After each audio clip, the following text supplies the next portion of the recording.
See, my phone's at 13%, so the love reading might be a quick one, but I just want to sum this up really quickly because this was more important. It was coming out, it was like a channel that was coming in, and like for me, tarot reading, like me doing the like universal message and love reading, it's what I channel, what comes out, right?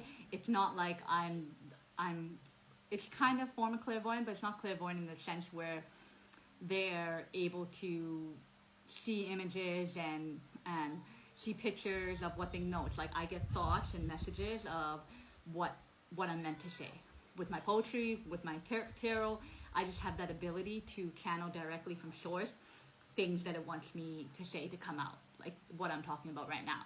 So sum it up really quickly. We create the blueprint of our lives. What does that blueprint include? It probably includes our soul purpose, us raising our frequency higher and higher, getting to our highest timeline so that we can go back to source and be one with source, right? So maybe we're not experiencing these planets anymore. We're in that dimension where we're sitting basically beside source energy, or we become one with him and merge back into him. Because we don't know what happens really. We just have thoughts about what happens, but who knows? Like, are you talking to the people up there? Like, how do we really know what happens? Are you talking to Creator directly? Like, Creator can give you information, but at the end of the day, we still don't know the truth until we experience it. We can get an idea of it. Me talking about this is my idea, what I feel like source is telling me, but I don't know until I experience it, until I see it for myself. But if my memories are wiped, I'm not going to remember what happened, but maybe these messages are me remembering, tapping into the memories that were wiped. Oh, I wanted to talk about the prison planet too. Shoot. Okay.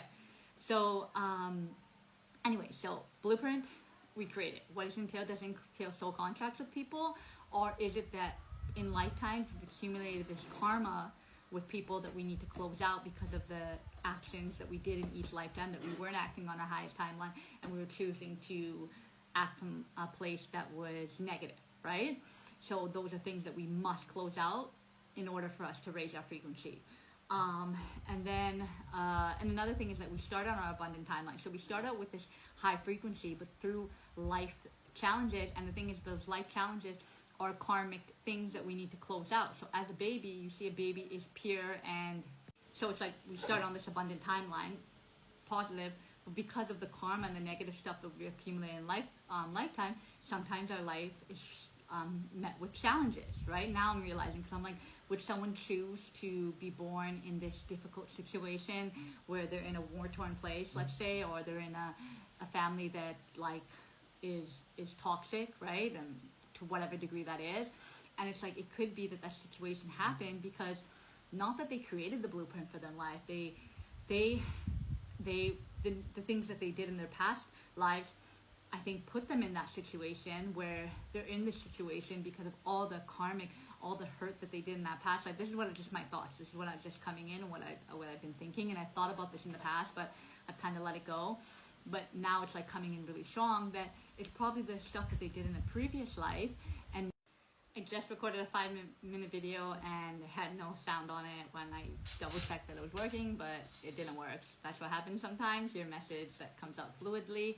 That's why I like to do like 2 minutes and then cut it off, because I never know when the sound is not going to work. So basically what I was saying, I'll sum it up, is that, for example, the blueprint, how it works is, how I think it works is that you create the blueprint for how the karmic connections that you're meant to close out, right? Like, hey, these are the karmic debts that I owe, so now I need to close out those things by making amends in those situations. And you and those people that you had karmic debt with, you guys agree to this. And then how I think it works, because, okay, so I was just having this thought, and I've had this thought before, that, because I would wonder, like, how come some people are born with billionaires, beauty, personality that's upbeat, like, all of these things, they're built in these families that are loving, caring, whatever, right? Like, they're born into this abundance. And there's other theories where people talk about that this is their rest life, so they don't want to go through something traumatic and raise their frequency, let's say, so this is their rest life. They don't want to go through anything trauma. But again, that doesn't make sense to me. That's like too much of a quote-unquote easy answer. How I think it is that every life that you come into, you're always meant to learn things. It can't be that you just choose to have a rest life, then then your soul would be choosing to stay up and not come back down. That's your rest, when you go and be a soul. But I think it's more so that that's where we have to question everything that we learn. I talk about this all the time. How I think it works is that the reason why some people, and this just clicked for me right now, the reason why some people have like traumatic lives, like for example, we're all born with a frequency. I think, because for example, like if we were a low vibration in our next life, I've talked about it, that you're going to go to a low vibrational planet. But what I didn't realize is that, for example, when babies are born, they're all born happy, giddy, they're not traumatized. They're just like in La La Land because their memories have been light, so they're just happy, right? Like that's our default state, is to be happy, to be loving, to be from a place of peace. But because of life circumstances, we change. So what I was thinking that how it works is that based on the karmic debts, the people that we hurt, the traumatic things that we did to other people, that's what situation we're going to be born in. So if we're going to be born in a war-torn, having illnesses, anything of the sort that is a big traumatic thing, we're going to be born into that situation based on the karma that we did. That's part of our karmic debt that needs to be paid, that we need to experience this and choose to raise our frequency. Because it's like when you accumulate a lot of karma in a previous life, how I think it works is that you're going to be dealt with a harder situation that you need to work harder to raise your frequency. Because it's like you did all these horrible things in your previous life. Now you're going to have to work harder to raise your frequency. Do you really want to raise your frequency, or do you want to stay in a negative state and allow your circumstance to keep you in a low vibrational state? Because maybe in that previous life you weren't in those circumstances, and yet you chose to be that person. Or you could have been in those circumstances because after sorry, hold on. So my iPad cut. I charged it for a little bit, but it's at 13%, and I kind of want to finish off that channel message that I was talking about.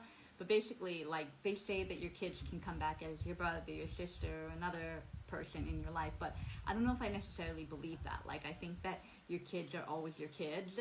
Or it could be that based on your frequency that your kids change. Like, for example, if you have a mother that doesn't raise your frequency and you raise your frequency, then that's not going to be your mom in the next lifetime. But however, if you raise your frequency and your kids raise their frequency, then you're going to come back in alignment. Or maybe there's karmic debts that need to be closed out, and then you change. But I want to believe, because I'm a mom with kids, that my kids are always my kids in every lifetime. And the thing is, it's because for me, like, it doesn't make sense that if you've had past life romantic love connections, and those love connections keep coming back through various lifetimes, then that would make sense that your roles don't change. Like, your lover doesn't become your sister in the next lifetime. No, that lover is always your lover, because there's this chemistry, there's this deeper connection that's different from a family member, let's say, right? Those are just different soul ties that you have with each other. So it's like you have a soul signature, and then you have different soul ties with different people. However, they're a brother or sister or soul family connection, or even lovers, can be karmic connections that in previous lifetimes you made mistakes with those people, or you've hurt each other, so you need to close out those karmic connections by doing better in this lifetime. So that person can be with you for a period of time. For example, you could even have kids together with that person, but you were never meant to stay with that person. You were just meant to learn and grow and pay off that karmic debt. And part of that karmic debt, which could be having kids with each other, giving each other that. And also, that could have been a soul tie that you could have had. It could have been a longer connection if you guys had learned the lessons that you were supposed to learn together. So a part of the lessons could be growing and maturing and building together. And if you guys weren't doing that, and you guys were keeping each other in a lower frequency, and the relationship fell apart, let's say, then it doesn't mean that you didn't learn your karmic lesson. No, you learned by you noticing the lessons and then choosing to grow and change after that. Then you raise your frequency and you attract in other soul connections. And then vice versa, if they choose to learn their lessons, then they will attract in other soul connections at a higher frequency. But if they don't learn the lessons of what caused the relationship to fall apart in the first place, then they're going to keep repeating and attracting in the same connections. If they don't take accountability and learn their mistakes in the relationship, then they're going to keep attracting the same type of connection. So it's like you have karmic debts because of things that happened in previous lifetimes. And soulmates, karmic connections are soulmates as well. Like karmic, just because someone becomes karmic or someone is karmic, it doesn't mean that they were soulmates. They weren't a soulmate in a previous lifetime. That you didn't have that bond in a previous lifetime or even in this lifetime. It's just that there was lessons that need to be learned. And if you guys don't learn the lessons with each other, then the relationship turns karmic and falls apart, right? So only through recognizing the problems can it be fixed. And but then I wonder too, like for example, if the relationship does fall apart in this lifetime, does it mean that now you still have karma to pay in the next lifetime? Like, do you still have to find that person and make amends and try to make it work in the next lifetime? That I don't know. I think that it's just, hold on for a second. Like, I think that by you recognizing your flaws and your roles to play and having forgiveness and apologizing and yeah, like that's how you pay off your karmic debt, I think. Like, you know what I mean? Like, yeah, both of you guys might have made mistakes in the relationship because we're human and that's the human experience. But if you recognize the mistakes instead of ignoring it and pretending like nothing happened, then and not seeing seeing your triggers and doing the shadow work and healing, then you're gonna have to pay back that karmic debt with that same person.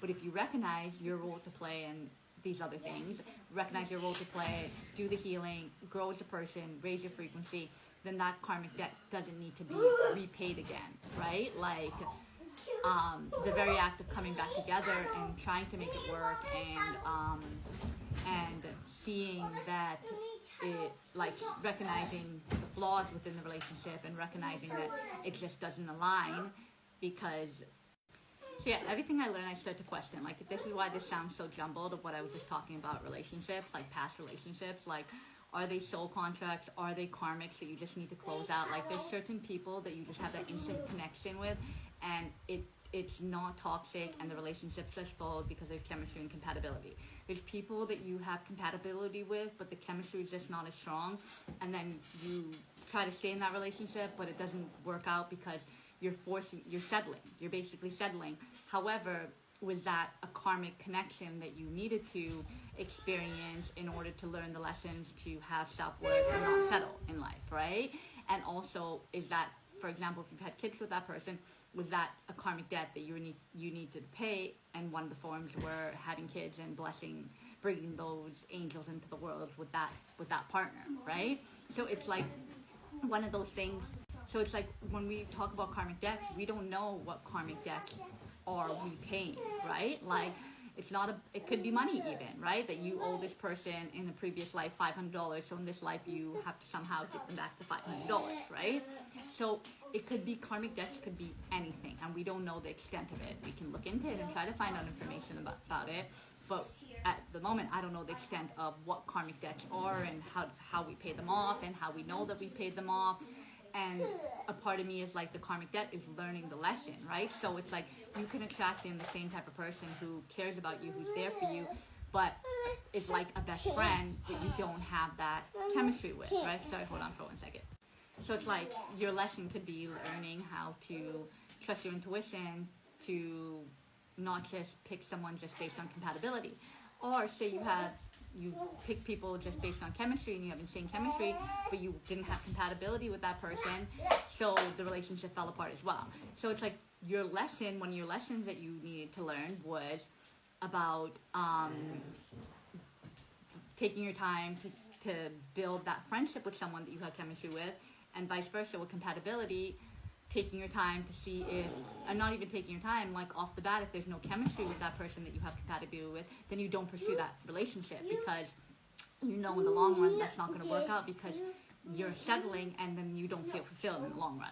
So it's like you'll get those same lessons where you'll have people that are like your best friends, but you don't feel that chemistry with, but you force yourself to try to make it work because you're like, this is a good guy, which is all the programming for society saying that pick someone who is there for you and shows up for you, and that's good. but you can still have those things with someone you have chemistry with. Just because you have chemistry with someone doesn't mean that you don't have compatibility with them, right?